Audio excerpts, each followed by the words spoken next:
us, I've loved Connie since she was a little girl. And my family spent so many happy Motzi Shabbases in their house.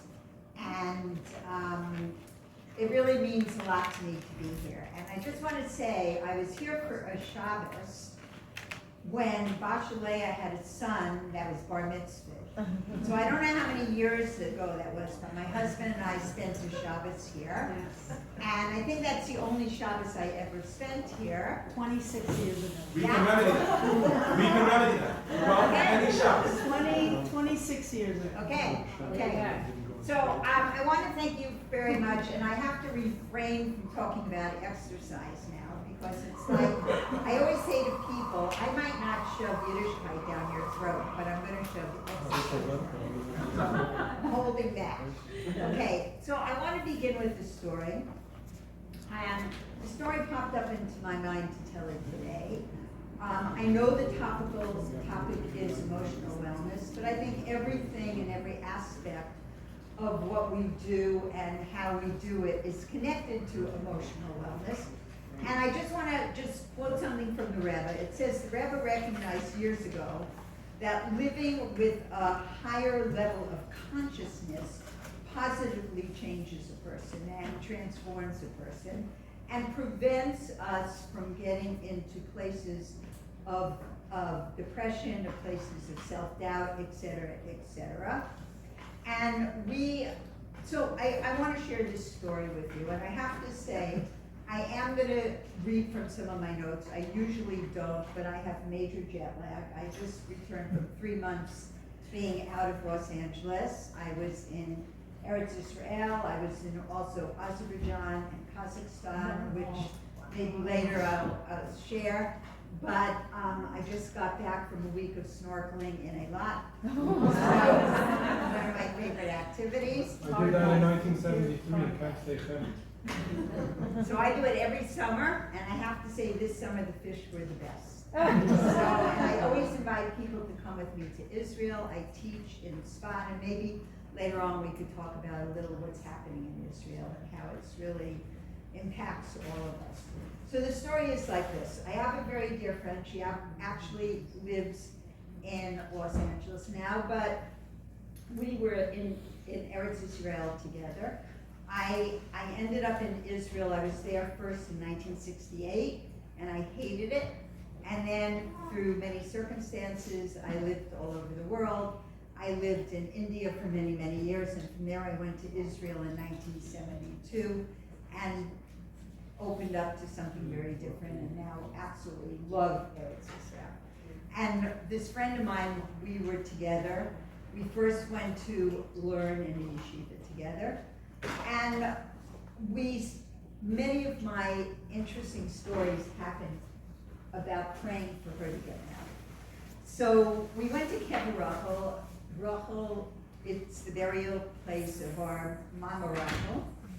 And we went, it was sometime in the 1970s, and my friend had a red string. I know people have seen people that wear red strings on people's hands. So they come from people walking around the tomb of Rachel 7 times and praying. And in the days, in the 1970s, the tomb of Rachel looked very, very different than it looks today. Today it looks like a bunker, but then it was this beautiful pastoral pictures you often see on walls. And when you would come in, you would walk in an indoor. You could walk around the whole entire kever. Kever means the burial place. There was no separation between men and women. People could just come in, you can walk around. And then there was an outdoor. And we went with this red string. It's a long story about the red string, but in short, it was from a woman who had just made Aliyah, that means moving to Israel from Toronto.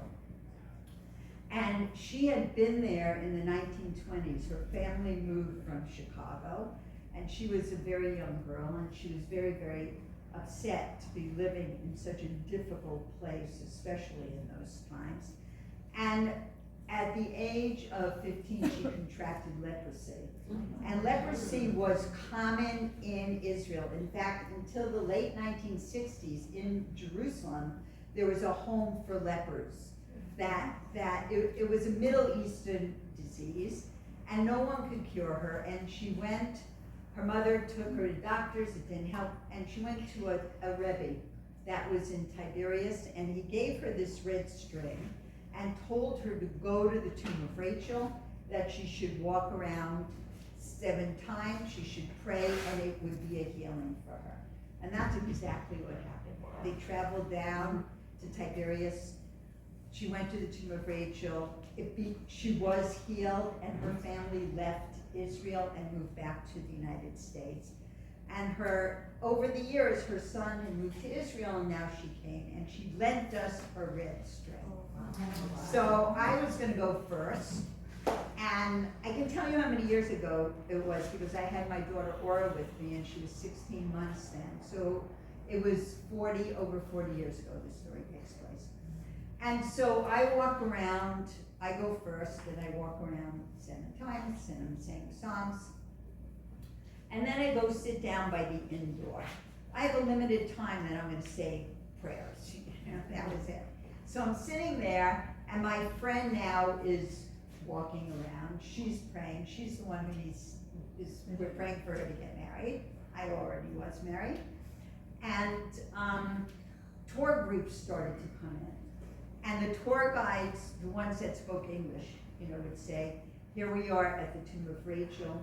It is a place in particular for women to pray for things like health, livelihood, children, marriage, and then they would, they leave. The next tour group came in, he said the same, but now this tour leader said, it's a custom for women to walk around 7 times, to pray for things like health, children, marriage, and then they pointed to my friend, and they said, and look, here's one of those ancient women at prayer. Like, Jews that were coming had no connection to this ancient woman at prayer, praying at the tomb of Rachel. And so tour group after tour group came in and said this, and now there were more ancient women at prayer, and now the place was filling up, they pointed them out. So one group comes in, and the tour guide again says this, and then he says, okay, let's go, we're going to the next place. So I'm sitting by the indoor, and there's an outdoor, so the tomb goes like this, it's in this way, the indoor is back here, the outdoor is over here. I see a woman come, she stands by the door, and she looks at the tomb, and then she walks out. And then I see her come back in, and she looks at the tomb, and she walks around 7 times. And I actually sat there weeping, watching her, because I saw her soul connect. I saw her neshama come out at that point and make this connection. And I saw, we have a choice, and we can choose to be open, and we can choose to receive. And I saw, and when we're talking about emotional wellness, it's one of the things that happens is we make a choice, and we choose to receive. So I want to share a few different things. I study with a woman, her name is Rebbetzin Malka Friedman. She lives in Beitar, Israel. She's an extraordinary teacher, and she's from Denver. She's from the Twersky family, which was a very major family. I had the privilege with my husband over 50 years ago of doing a Shabbaton with Rabbi Twersky from Denver, and this is her lineage. So I study a lot with her, and she was talking about what's going on in Israel, and I just want to bring that in, how our hearts and minds are totally bound up with what's going on. And I want to just dedicate any learning, anything we take from this, any good deeds we do for the safety and the release of the hostages that are in Israel and the healing of our wounded soldiers, and that there should be no more suffering, that people are just, the suffering is tremendous, but also it says in Tanya, in the book of Tanya, that a Jew contains at one side of their heart suffering and one side of their heart joy. And we see that in Israel. People's lives are going on, people are choosing to move forward. But so I want to dedicate that we should hold them in our hearts, during this talk. So, and that the kindness that's going on in Israel is beyond our ability to see. So I just want to share something. At my Shabbos table this week, there are two twin girls that I know since before they were born, and they went this summer to Israel. They're 15 years old on something that's called C-Teen, which is Chabad for teenage girls. And I asked one of them to speak on Friday night at my house to share something of her experience. And she said that they met a very old man who had a grape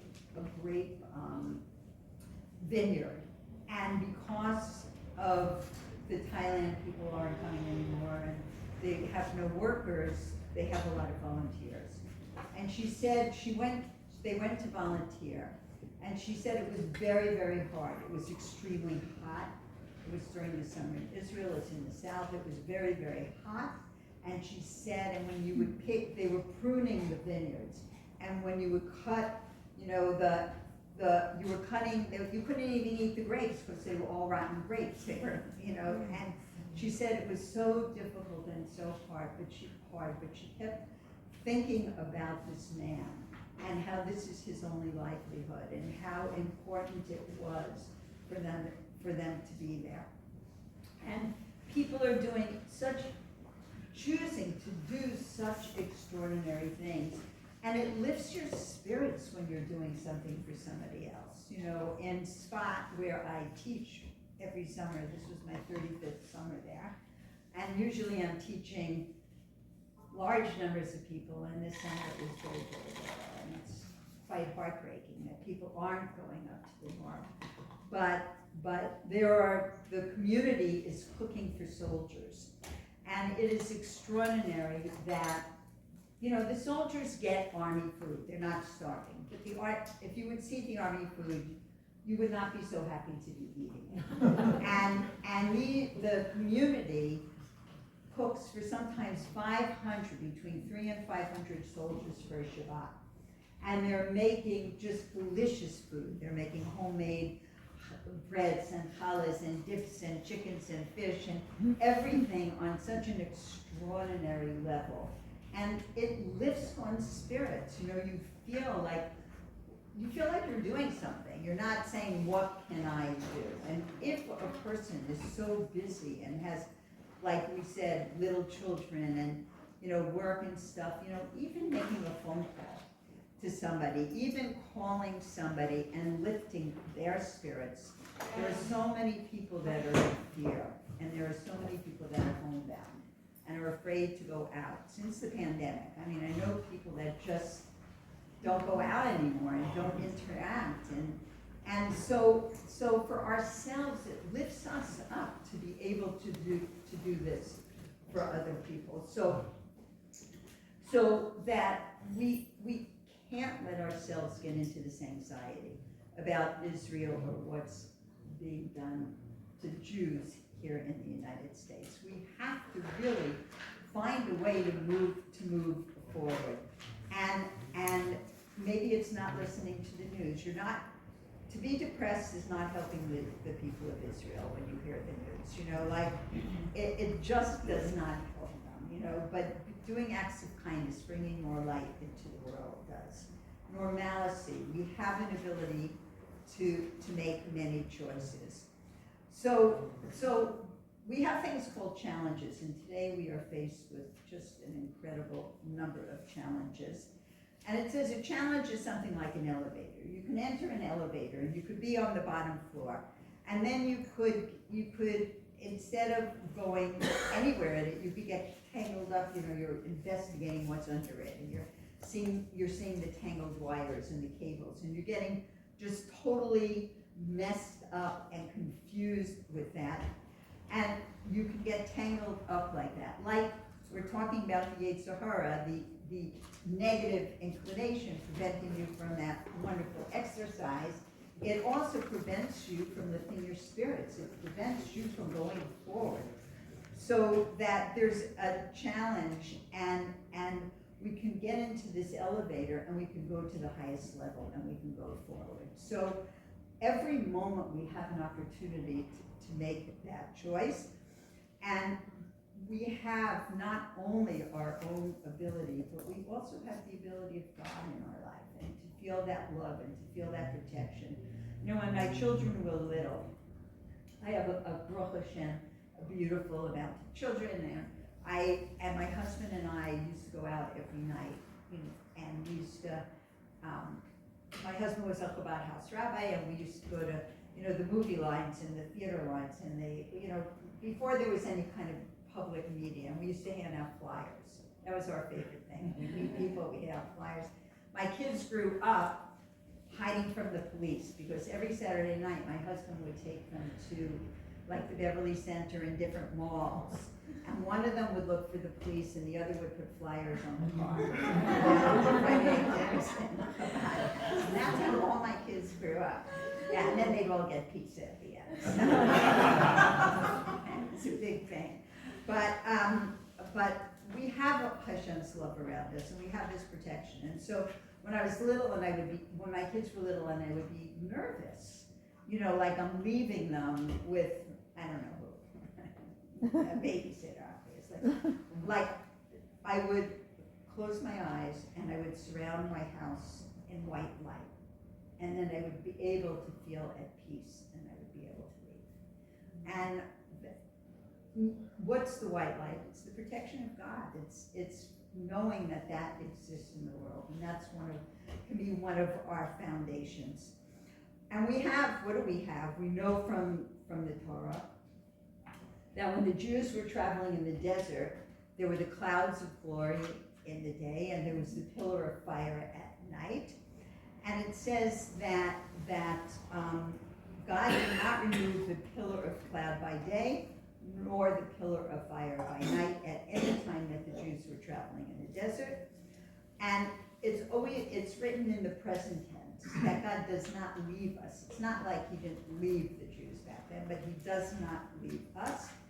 And that we are surrounded by these beautiful clouds of glory, and we can connect to them, we can meditate them, we could really bring that into our lives, and and the pillar of fire is to light up the darkness. So we have a choice in and hopefully maybe a little bit through this talk we'll understand more what that choice is.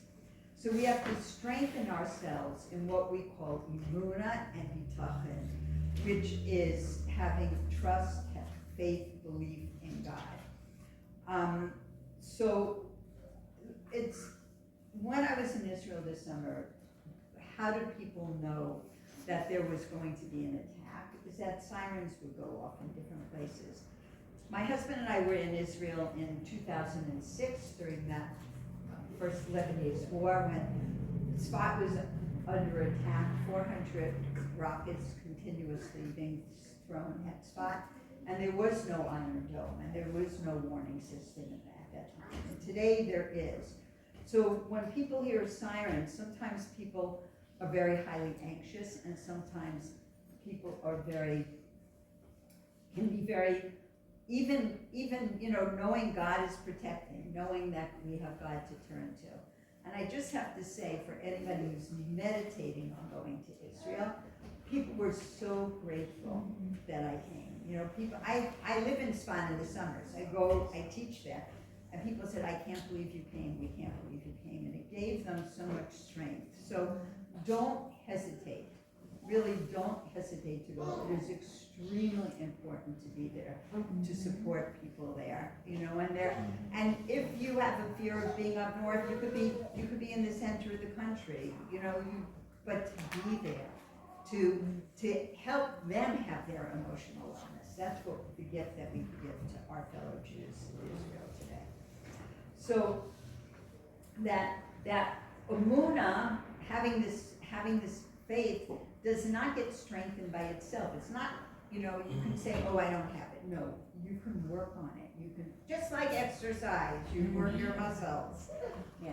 You work your muscle of emunah, and it gets strengthened when you have a choice, when you choose the Torah way, and that you do the mitzvahs, the commandments, and every day you just go forward. You take what you can. It doesn't mean you have to do everything, but just take one more thing, one more step, one more move forward. And just see what's in front of you. I have a story I love to share, that when my daughter Aura was in elementary school, they had art. And she would come home and say she hated art.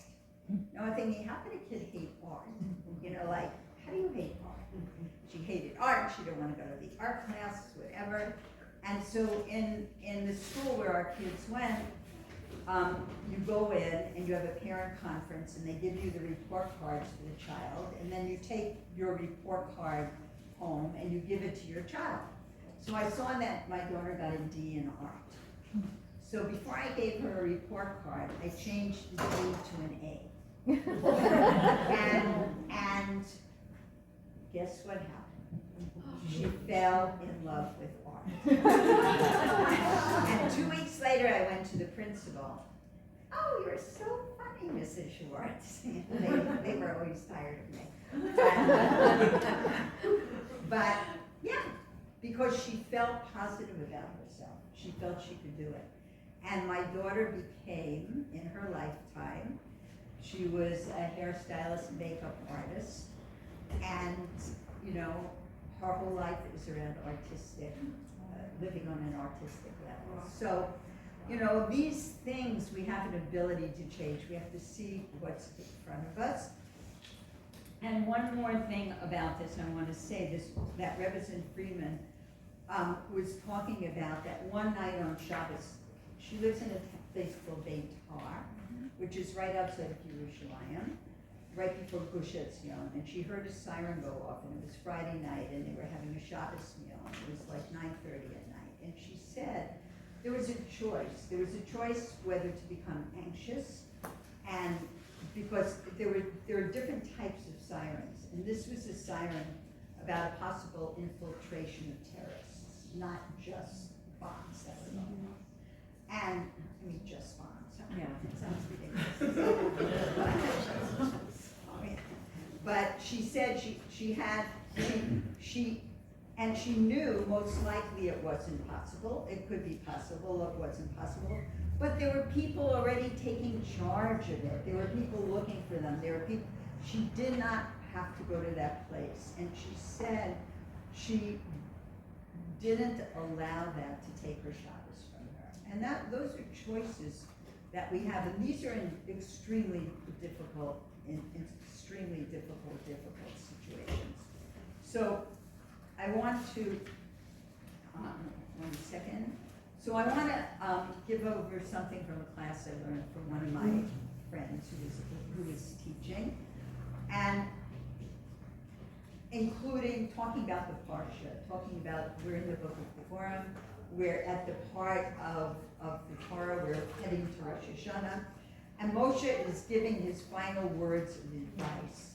And he was teaching many of the different commandments, and he was teaching people how to have emotional mastery through observing the different commandments, and how to live day to day a Torah life, and to have clear direction and clear responses to emotionally complex situations.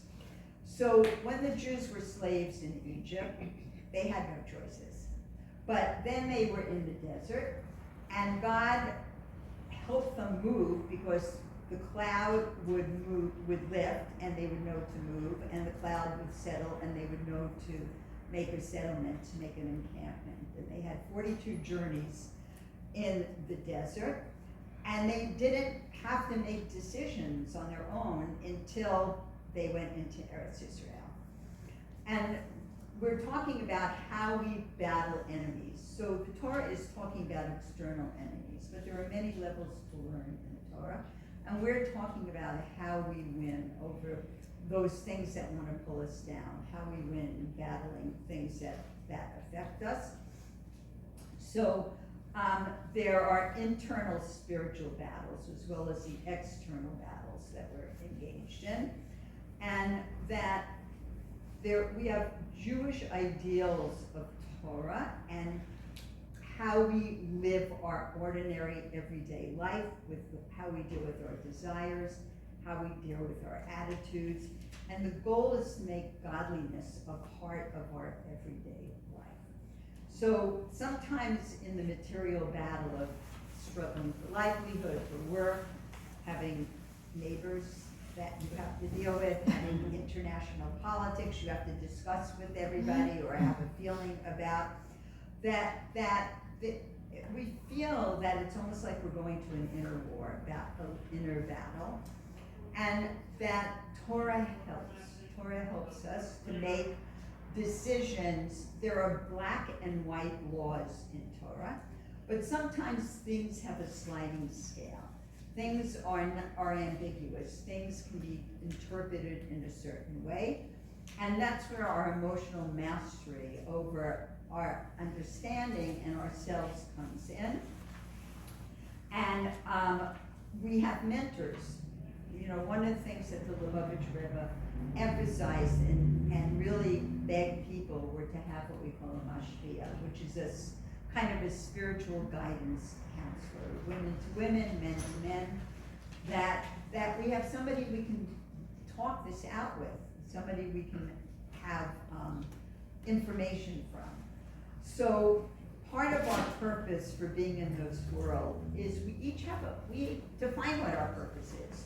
And we can do this through having mastery over our emotional life and how to bring God into our life. Because that's, for us as Jews, gives us that foundation, gives us that strength.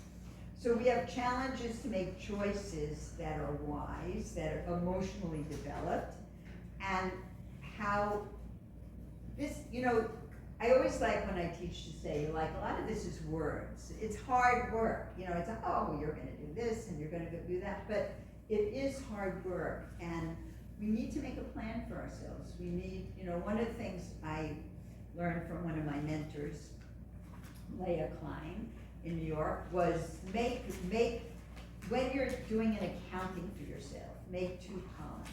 One is how I want to, what I am grateful for, and how I want to grow. That's the areas that we can focus in. And it helps if you can write it down. You don't have to, or speak it to someone, but to have clarity in our lives. So it says that in Torah, we're not permitted to have everything we want. You know, it's not like the world is not like that smorgasbord where you can eat whatever you want without, no, we can't do that. That's not going to lead to emotional health, to any kind of completion for us in our lives. So, for example, it says in the Torah, you don't plow a field with an ox and a donkey together. And then you don't wear garments of mixed wool and linen together.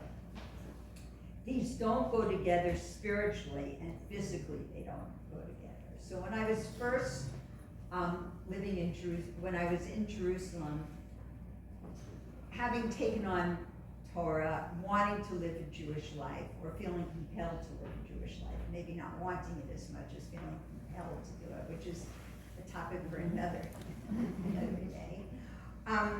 It was winter, and I had a fake fur coat that my mother had sent me for the winter, and it was known that this kind of coat might have what's called shatnez, a mixture of linen and wool together. Now, there are places in Jerusalem, I know there used to be a place in LA, where you can have your garment taken to and see if it has what's called shatnez in it, because it's prohibited, you're not allowed to wear it. Now, when I was first studying Judaism, I come from an extremely Reform background, and then did many other religions in between. But when I was first studying and I heard about shatnez, I said, this is the stupidest thing I have ever heard. You know, what? No, I'm not going to do this. And so the whole winter, my coat was on the hook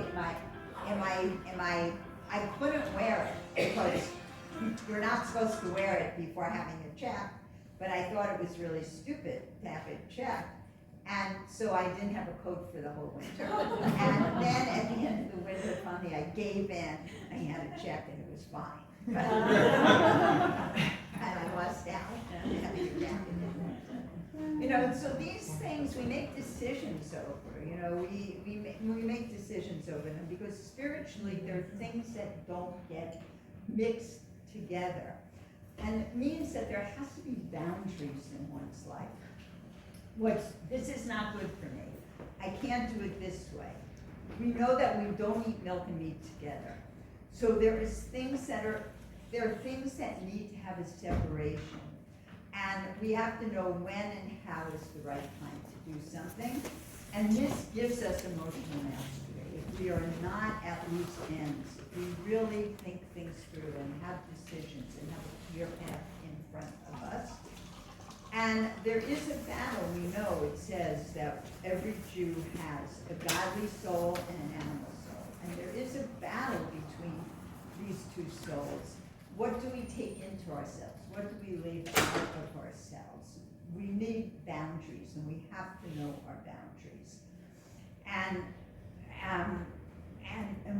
what we take in and what we leave out has to do with our choices. And all of us have an ability to make positive choices.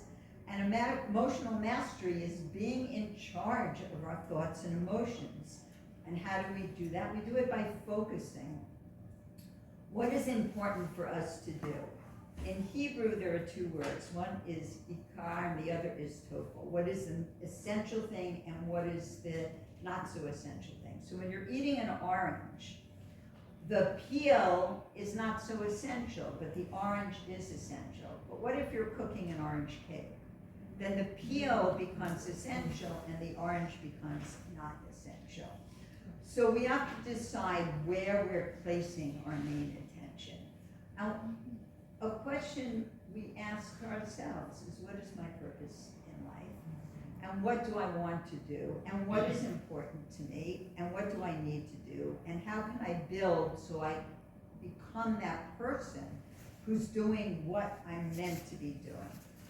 So when we were as slaves in Egypt, a slave, no decision. You can't say no. You can only say, you can't say no. You have to do what you are told to do. But only a human being with autonomy and free will can say no. And that's what makes a yes so powerful, because you can also say no. And saying no to what brings you down is saying yes to what elevates you and makes you grow. So in Elul, we make a list. We're in the month of Elul, and we make a list of a few spiritual goals for the coming year. And we know that there are 13 intense beams of light, which are the 13 midos of Rachamim. And what are the midos of Rachamim? I just want to briefly explain what they are. It says, after the sin of the golden calf, Moses went up to Mount Sinai and pleads with God for forgiveness for the Jewish people. And after God forgives the Jewish people, Moshe asks for a way to obtain mercy should they fall in the future. I guess he knew his people.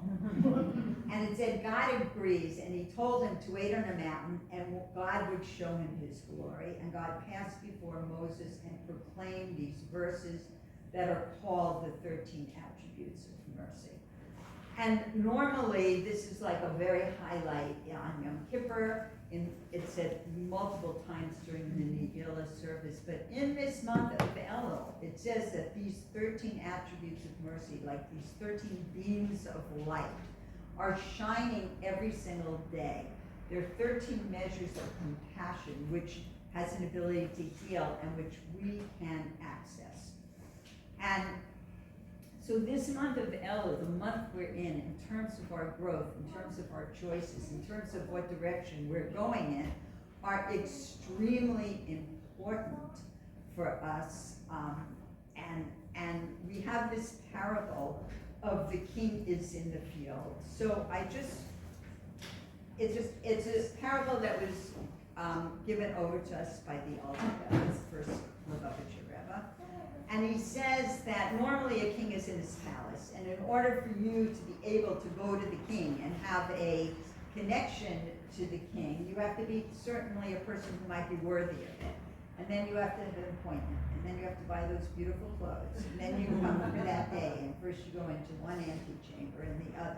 But during the month of Elul, it's like the king has left his palace, and he comes out to the field, not a city, but to the field where the ordinary people are working, and people can even take his arm and walk with him.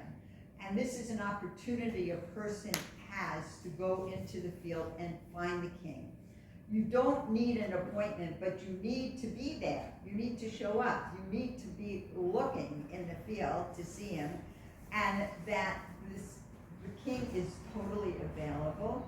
And it says that the king shows a smiling face, receiving everybody with a smiling face. So we have an ability to use that power during this time of every single day, to have that visualization, to have that connection, to break the coarseness that might be surrounding our neshamas, our souls, and to plant and nurture seeds of wisdom and good deeds, and that we have to show up. That's what we have to do. And this month is an opportunity. It says, I am my beloved, and my beloved is to me, that these 13 attributes are shining during this time and smiling. God is smiling at us and welcoming us and receiving us. And that we're preparing for the new spiritual year. So we prepare on many, many levels for the spiritual year that's coming. And it says to have an emotional mastery means we are able to turn to God and say, how am I connected to God? What is my opportunity right now? And in doing our work, we make a world where we are making these connections to God, to do what God is asking us to do.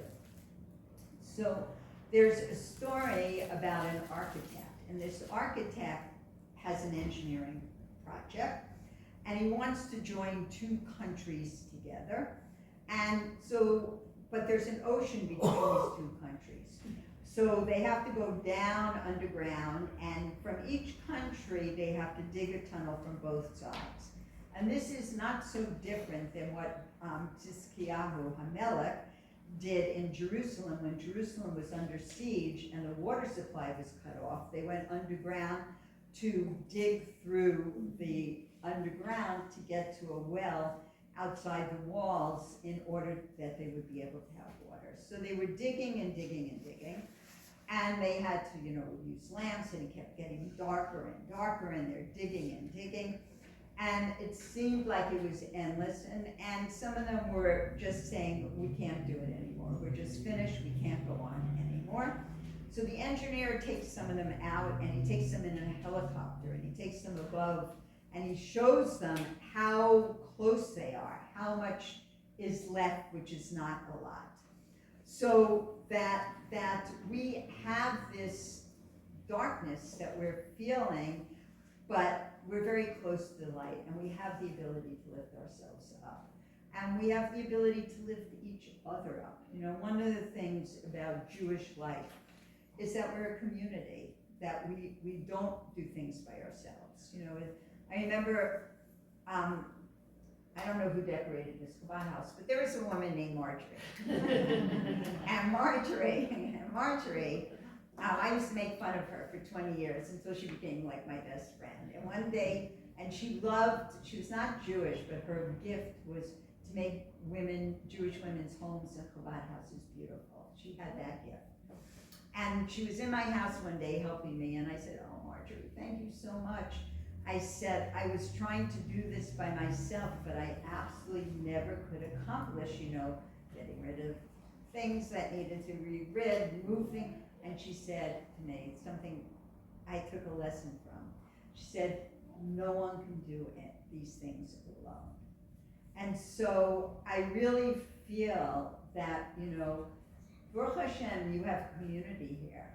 And that these things of coming to our highest state of emotional wellness in our lives, we don't have to do it alone. We can do it in community, and we can do it with each other. And this is one of the really very, very important and essential things to do. So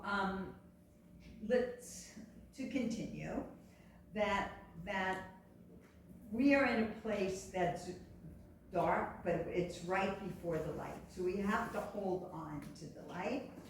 And there's a teaching from the Sanzer Rebbe. The Sanzer Rebbe was a Rebbe who went through the Holocaust, who lost his whole entire family, his wife and his children, and regenerated his life when he came out.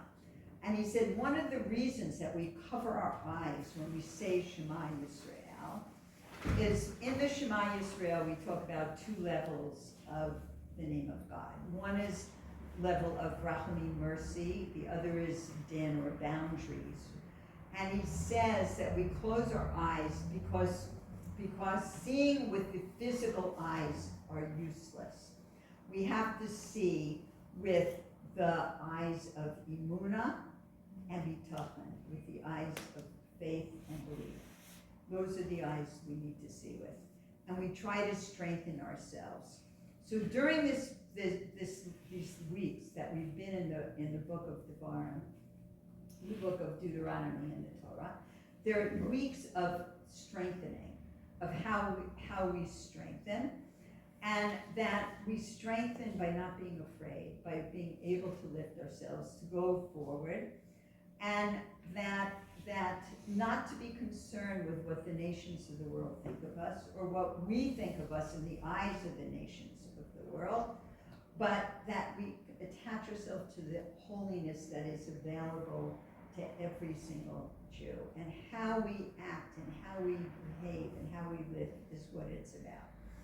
So during this month, we make choices. So the ability for a person to see, to cut through falsehood and see truth, we can't see that with the external eye. We have to see it with the eye of the soul, with the eye of the neshama. Sometimes you hear something and it just rings true for you. It resonates with you. I remember that when I was first studying Judaism, I was studying with Rabbi Manis Friedman in Minnesota, who actually just spoke in Jerusalem when I was there. And he said that listen for things that resonate with you. If somebody tells you something that you don't think is true, check it out.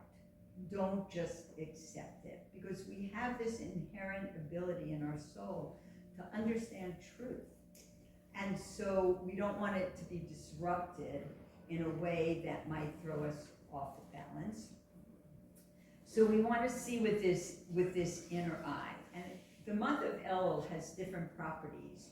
There are different body parts that are attached to each month. There is different talents that are attached to each month.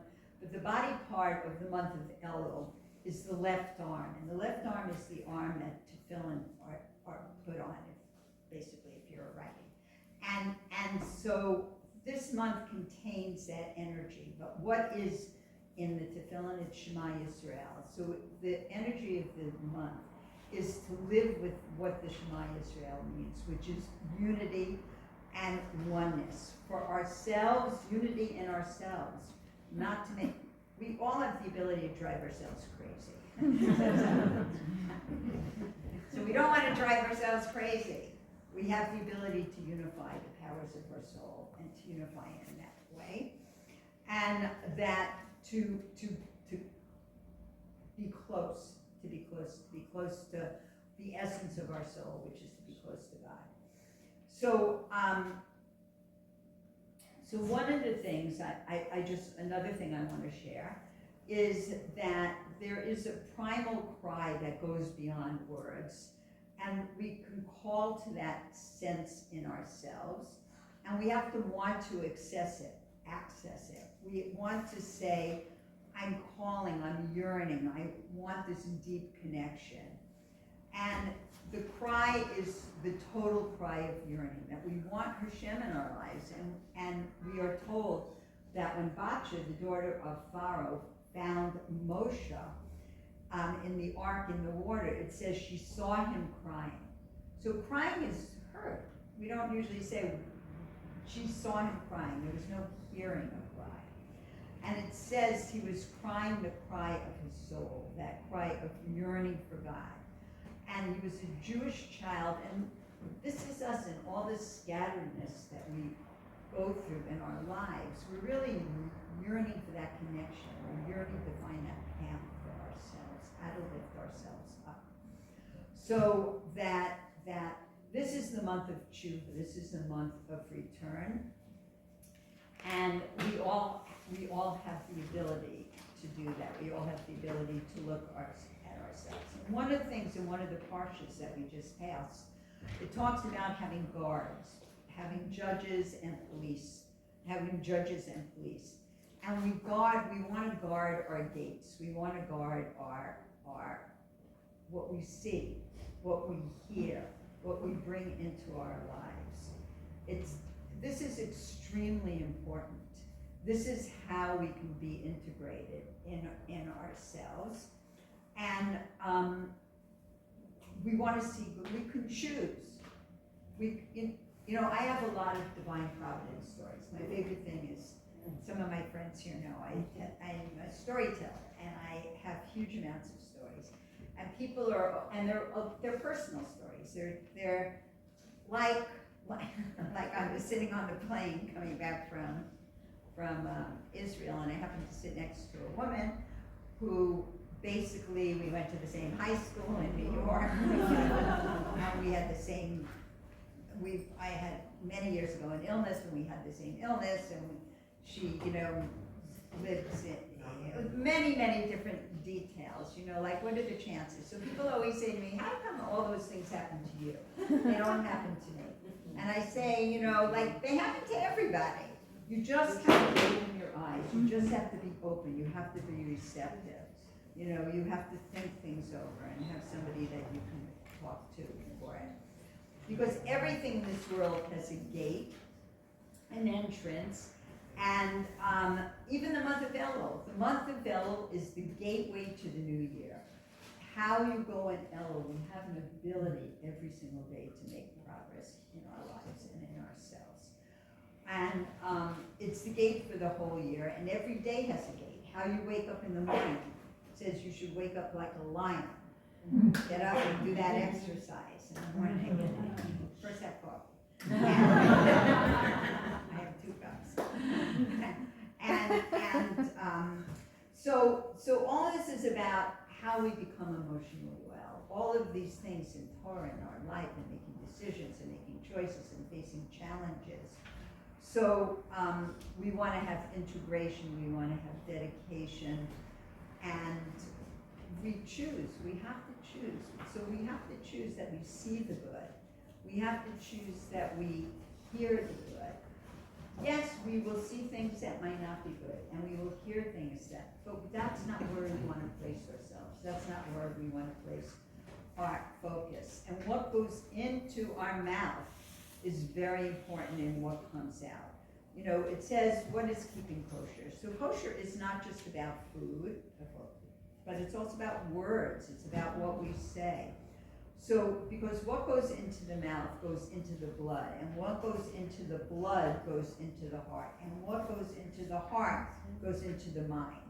So don't let something go through your gate that you don't want there. It will be a very difficult price for a person to pay. So, I brought a watch to watch the time, but I didn't know when I started, so. I thought, oh, I'm so smart, I have that. You're doing great. I didn't realize that. Do I have more time? Yeah, a few minutes. All afternoon? No. As long as you need. Oh, okay. 5 minutes or how much? Okay. So, I wanna, I think, I wanna share two more thoughts. So one is about things that come out of our mouth. So it says that the strongest force that we possess is the strength of our souls, the strength of our neshama, and the power we have. And it says that the first person in the world was Adam, and it says the angels wanted to stand up in front of Adam and say, holy, holy, holy. Because we are creations of God. We have that ability to be holy.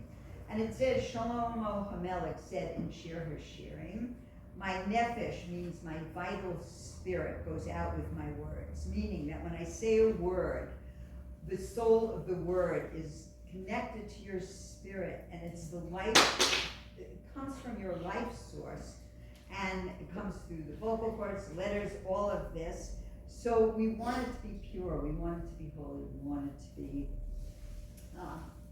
to be good. So I want to tell a story about the Verzhiner Rebbe. His name was Rabbi Yisrael Verzhin. He was the first Verzhiner Rebbe. There are many stories about many different Rebbes. And he lived in a city called Sadagor, and there was a very wealthy man in the city who was a philanthropist. And he learned Torah, and he studied Torah, and he was a dedicated Jew. And he thought, I'm doing everything. I'm accomplishing my learning, I'm accomplishing my philanthropy. And he said, like, what else do I want? What else do I want? And he realized that he wanted to have the revelation of Eliyahu Hanavi, Elijah the prophet. Elijah says that Elijah is about healing. He comes to every bris, miracle stories happen, and he wanted to have this vision of Elijah the prophet. So he went to the Verzhiner Rebbe and he said, I need to have a revelation of Eliyahu Hanavi. And the Rebbe didn't answer him. And he came back a few days later and he said the same thing again, and the Rebbe didn't answer him. And he came back again and the Rebbe didn't answer him. So finally, it was right before, 2 days before Rosh Hashanah, and he ran into the Rebbe and he said, I need this immediately. I cannot live without this. So the Rebbe told him to go to a certain city and ask for the widow Sprinzer, and there you will have a revelation of Eliyahu. So he goes with his wife, and they load their wagon with, all kinds of food and products and everything, and he goes to this town, and he asks where this widow Sprinzer lives, and they point him to a dilapidated hut. And he knocks on the door, and she opens it, and he says, I have a favor to ask you. My wife and I would like to spend Rosh Hashanah with you. Yeah.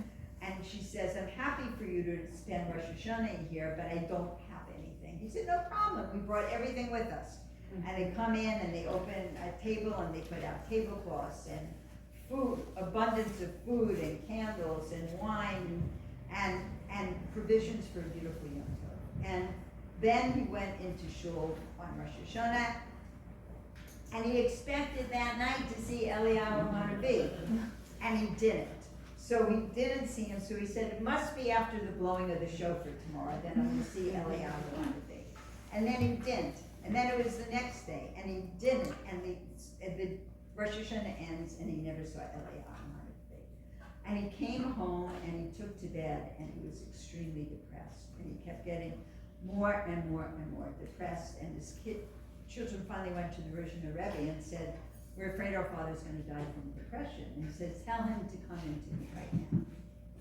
So he says that, go back, the Rishon says, and go back to the city, and go back to the widow Sprinzer, and spend Erev Yom Kippur and Yom Kippur by her, and you'll have this revelation.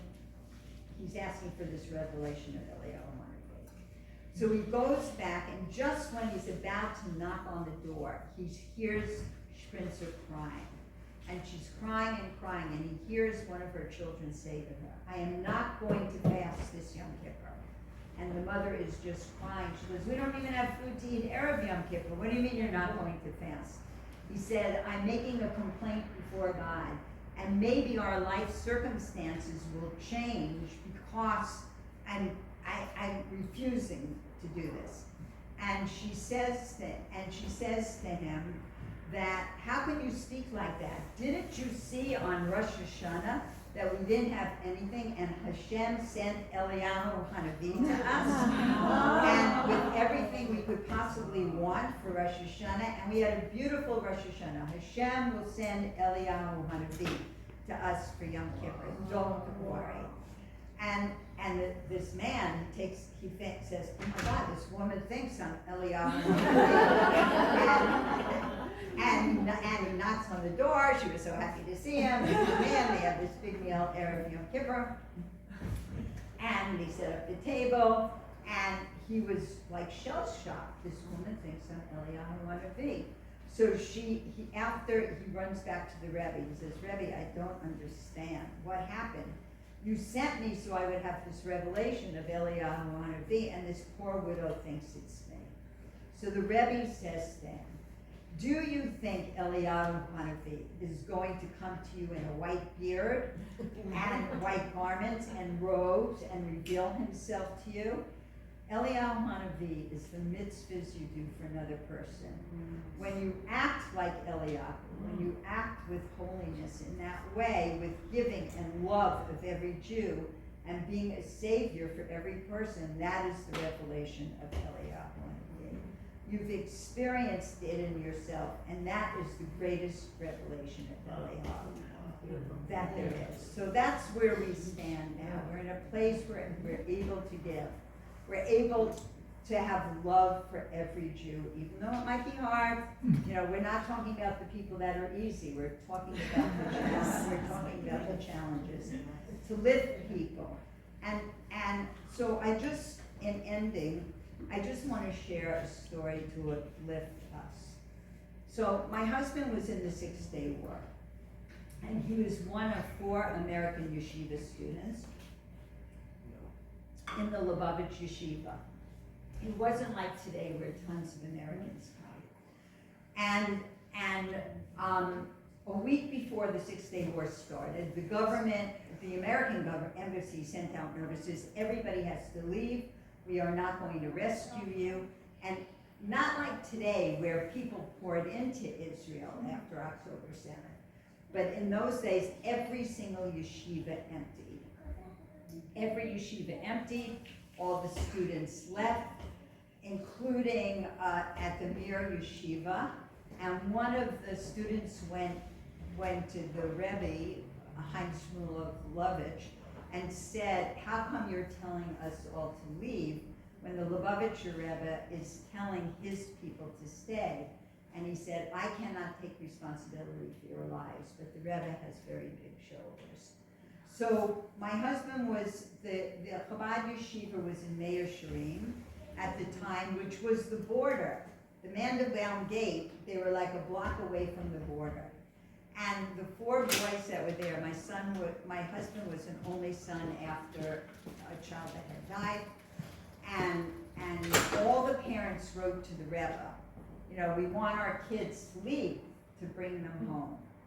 And the Rebbe's response to these 4 students, my husband among them, was printed on the front page of Ma'ariv newspaper, because the people in Israel were in such a state of being down that they were being abandoned. And the Rebbe's answer was the following: God watches over Eretz Israel from the beginning of the year to the end of the year. You will stay and we will hear good news. So that should be. Oh, nice.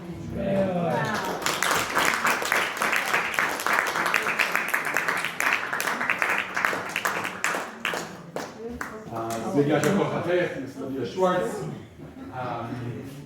for coming down here and for sharing such words of inspiration and for helping us. We will now take a short 5-10 minute break. Breakfast is still on the table if you're still on breakfast, but save some space for lunch because it's coming out after our next talk by Rabbi Hanoka on relationship wellness. All right?